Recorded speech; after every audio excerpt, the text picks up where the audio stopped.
ತಪ್ಪಿ ಆರತಿ ಮಾಡೋದಿಲ್ಲ. ಅವರು ಎಷ್ಟ ಅವಸರ ಇದ್ರು ಅದನ್ನ ಹಚ್ಚಿ 2 ದೀಪ ಹಚ್ಚಿದ ಮೇಲೆ ಆರತಿ ಮಾಡ್ತಾರ.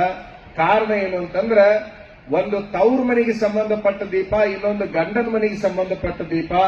2 ದೀಪಗಳನ್ನ ನೀ ಬೆಳಗಬೇಕನ್ನುವ ಜವಾಬ್ದಾರಿಗಾಗಿ ಆಕಿನ ಕೈಯಾಗ ಒಂದು ಆರತಿಯನ್ನ ದೀಪವನ್ನ ಕೊಟ್ರು ಅಂತ. ಈ ಹುಡುಗನ ಕೈಯಾಗ ಸುರಿಗಿ ಕಾಯಿ ಕೊಟ್ಟಿರ್ತಾರ ನೋಡ್ರಿ. ಐತೇನಪ್ಪ ನಿಮ್ ಕೈಯಾಗ ಕಾಯಿ ಕೊಟ್ಟಾರ? ಒಬ್ರು ಯಾರು ಎತ್ತಿ ತೋರಿಸ್ರಿ. ಎಲ್ಲರ ಕೈಯಾಗ ಬರೋಬರಿ. ಎಲ್ಲರ ಕೈ ಒಳಗ ಕಾಯಿ ಕೊಡ್ತಾರ ನೋಡ್ರಿ. ವಿಚಾರ ಮಾಡ್ರಿ ನೀವು. ನಾವೇನ್ ಕೊಡ ಅಂತ ಹೇಳಿ ಬಂದಿಲ್ಲ. ಮತ್ತ ಆ ಕಾಯಿ ಕೊಟ್ಟಾರಲ್ಲ, ಗಂಡಸಿನ ಕೈಯಾಗ ಕಾಯಿ ಕೊಡ್ತಾರ. ಕಾಯಿಯನ್ನ ಯಾಕೆ ಕೊಟ್ರು ಮದುವೆ ಆಗು ಹುಡುಗನ ಕೈಯಾಗ ಅಂತಂದ್ರ, ಕಾಯಿಯನ್ನ ಯಾಕೆ ಕೊಟ್ರು ಅಂತಂದ್ರೆ ಈ ಕಾಯವನ್ನ ಕಾಯಿ ಅಂತೇಳಿ ಕೊಟ್ರು. ಮದುವೆ ಆಗೈತೆ ಅಂತೇಳಿ ಈ ಶರೀರವನ್ನ ಕೆಡಿಸಬೇಡ, ಈ ಶರೀರವನ್ನ ಹೆಂಗ್ ಬೇಕಂಗ ಬಳಸಬೇಡ, ಇದನ್ನ ಕಾಪಾಡಿಕೊಂಡು ಹೋಗು ಅಂತೇಳಿ ತಿಳ್ಕೊಂಡು ಕಾಯಿಯನ್ನ ಸಾಂಕೇತಿಕವಾಗಿ, ಕಾಯವನ್ನ ಕಾಯಬೇಕು ಅನ್ನೋ ಸಾಂಕೇತಿಕವಾಗಿ ಕಾಯಿಯನ್ನ ಕೈಯಾಗ ಕೊಟ್ರು. ಹೌದಾ?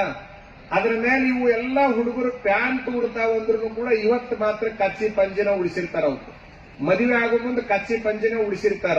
ಅಂದ್ರೆ ನಿಮ್ಮ ಭಾಷಾದೊಳಗೆ ದೋತ್ರನ ಉಳಿಸಿರ್ತಾರ. ಯಾವ ಕಾರಣಕ್ಕಾಗಿ ಇವತ್ತು ಅವರಿಗೆ ಕಚ್ಚಿ ಪಂಜೆ ಉಳಿಸಿರ್ತಾರ ಅಂದ್ರ, ಮದುವೆ ಆಗೈತೆ ಅಂತೇಳಿ ಕಚ್ಚಿ ಹರಕನಾಗಬೇಡ, ಕಚ್ಚಿ ಗಟ್ಟಿಯಾಗಿರ್ಲಿ ಅನ್ನೋದಕ್ಕಾಗಿ ಕಚ್ಚಿ ಪಂಜೆ ಪಡಿಸ್ಯಾರ. ಇವೆಲ್ಲ ನಿಮಗೆ ಗೊತ್ತಿರಬೇಕು ಅಂತ ಹೇಳಕತ್ತೀವಿ. ಅಂದ್ರೆ ನಮ್ಮವ್ರು ಯಾರೂ ಕೂಡ ಹಂಗ ಮಾಡಿಲ್ಲ, ಯಾವ ನಿಯಮಗಳನ್ನು ಕೂಡ ಹಂಗ ಮಾಡಿಲ್ಲ.